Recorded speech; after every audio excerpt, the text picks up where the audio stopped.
Hey guys, so it's Review Raven, and today we're going to look at Five Nights at Freddy's, also abbreviated as FNAF. What is Five Nights at Freddy's? Well, it's a bit difficult to classify because I want to call it a horror game. A lot of people want to call it that, but at the same time, I want to call it a horror themed game because it's a tough call. It's like Pluto being classified as a planet. It's a tough call because it's a little bit debatable. It's in a gray area between the two. And don't get me wrong, I am the first person who's going to complain about a game that is nothing but jump scares. And let me tell you, Five Nights at Freddy's is nothing but jump scares. That's the only horror. It's basically just a jump scare game with a bit of an atmosphere put on top of it, and that's it. Now, the problem here is it's not that bad of a game. The worst part about the game is probably the more extreme ends of the fan base, but there's nothing wrong with the game itself because most of my problems with jump scare games come from the fact that they tend to be badly made, but they think that they're made really, really well. They're usually overpriced, and they usually just they crank them out. And that's the thing with Five Nights at Freddy's, they do just crank them out. Like the guy who makes them, he just spits one out like every 6 months, practically. I don't think it's quite every 6 months, but you know what I'm saying. There's not a long development cycle, and it's because the games just aren't that hard to make. You have a static view, and there's things following you around. Well, they're not even following you because you're not moving.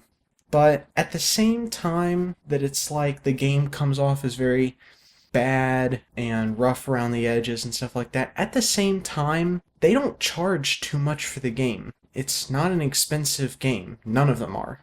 It's only $5. That's not that bad. And at the same time, the game isn't trying to be more than it is. There's enough self-awareness going on that it realizes it's not this, amazing game or whatever. And this is my problem with games like Outlast. Outlast is supposed to be this amazing game. And Evil Within, same thing. It's supposed to be this amazing game, but it's just a repetitious gameplay with a slight bit of atmosphere put on that comes off as very superficial. It doesn't feel necessary. You could strip away the atmosphere and suddenly you're playing just any old game. It doesn't matter. And none of the gameplay or anything about Outlast or Evil Within is scary. It's startling at certain points, but nothing is very scary.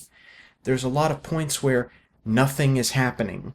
It may feel like things are happening because, oh look, there's some bass rattling in my headphones and there's some flashy graphics in my eyeballs, and oh look, I can walk around and there's some cool looking post-processing effects, but there's nothing happening. Compare this to the first 4 Silent Hill games. It's completely different. Like in Silent Hill, there's shit happening. The atmosphere doesn't feel dead. It changes depending on where you are.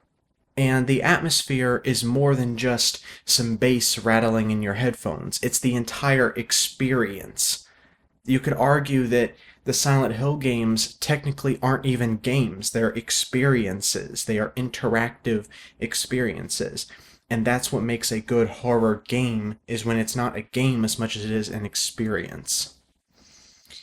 Now, you can make a case that something can be a horror game and have some kind of gameplay with it, such as being a shooter game or things like that. But the problem is, I don't consider that horror, because the moment you can defeat something, that's the point where it stops being horror and starts being horror themed. So with Five Nights at Freddy's, it's perfect for horror. It may not seem like it, but it is, because you lose if you do even the slightest thing wrong. That's what horror is about. It's not fair. The thing is, it has a problem with being predictable.